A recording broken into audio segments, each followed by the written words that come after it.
Welcome to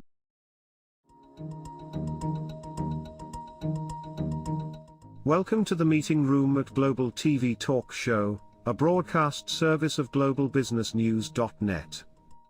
Now, here's your host, Ed Cohen. Hello, this is Ed Cohen in San Diego, California, and you're back on Global TV Talk Show and globalbusinessnews.net. This is the continuation of a new episode, a series of episodes about the look at the free trade agreements, so-called free trade, or just called trade agreements, that are surfacing around the world, and in particular here in the Western Hemisphere, US, Canada, Mexico, and then in Latin America itself, there's several trade agreements already in work.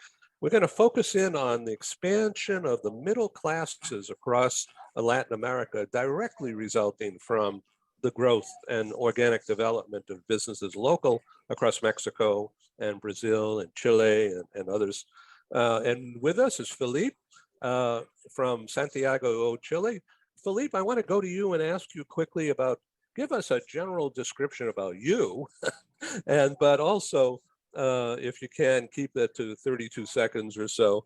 We're more interested really in about the Chilean economy. So why don't you do a couple of minutes about that, and then we'll circle back to you. Yes, as I always say, this is Felipe Dättwyler from felipedättwyler.com. I invite you all and all the audience to visit my website. There you can find out all my services and solutions that I can give as a strategy business consultant for corporate strategy and also business strategy. I have three main services. That is like a consultant, like a speaker in universities or companies regarding change management, leadership, and management directly, and also like an advisor in different business models regarding the industry. That's mainly that I do abroad in the economy, philosophy, psychology, and also to the business, all apply for decision making. Great, thank you. So in general, how's things going? Coming out of the pandemic, is it recognizable growth now? Yes, currently in Chile, we are living some of the more BUCA moments, very volatile, uncertainty, ambiguity. VUCA. Yeah. Yes, very BUCA or VUCA. Because we had election times, and as in a lot of years, that is not happening, that we have any certainty who gonna be the next president. And that's mean which kind of economic model or political model will be applied. So that has a direct impact in the abroad investment for foreign companies, impacting the relocation business too, because everything is under a standby mood.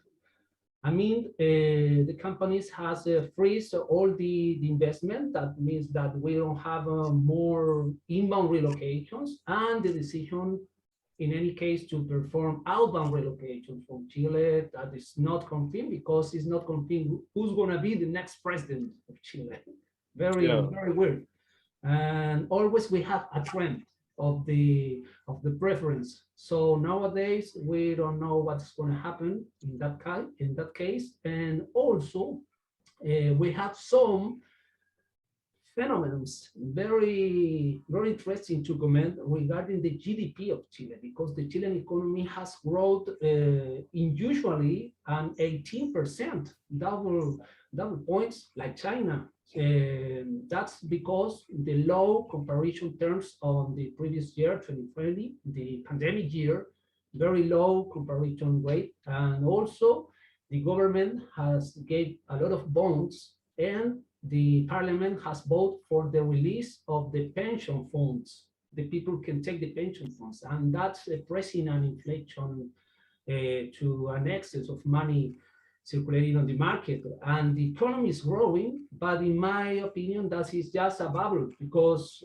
on next year, in some with the politic change, it could have some effects. And that kind of effects, I cannot say it's gonna be something beneficial for the Chilean economy or something that gonna make a kind of recession. So let me ask you just a couple of questions just for the audience out there, which is quite diverse and broad, but all business oriented. So the biggest exports to me from Chile is red wine, but I'm sure there are other Yes, products. yes. So tell me what they are. Okay, it's mining, right?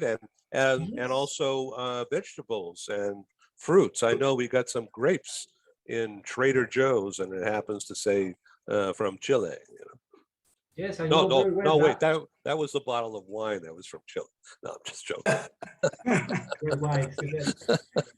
I hope you can enjoy it. Yes, yes, you're right, because Chile is worldwide known about his wine. That's part of the agricultural exports. So I have to say that Chile and the most of the South American countries, sadly I said, because they are mono exporting countries of raw materials, except Brazil in the region that is a huge manufacturing economy. So in the case of Chile and the other smallest country, USA for Chile is the second trading partner after China. We import a lot from China, and we export for China mainly copper. Is a mining raw material. And in the case of the United States, we export a lot of agricultural raw materials. For that reasons, the Chilean grape is very known, and so manufactured with more add value product is the Chilean wine, world famous. So the general population has some kind of a relationship with U.S. rather than just products, but it's not well known, frankly. So would you like to discuss how people can relate better together? I mean, this is a great way right now today, and we'll make sure everybody in the world knows who you are. But what about more common communications? How do you think that should work? I guess the main issue that the Chilean population have to pass is the language barrier, because not everybody speaks English in Chile than in Mexico, because in Mexico the half of professionals are English speakers, and that's very good because of the closest of those both markets. In the case of Chile, we are very isolated at the end of South America, with a world, a great natural world that is the Andes Mountains, and the northern part of Chile is isolated by a big desert, the Atacama Desert, very wide region. So we are a sort of island, isolated with the globalized faults regarding the communication, and the English language is a barrier for a lot of professionals here. That's the first issue that separates the American culture and the American business with the United States.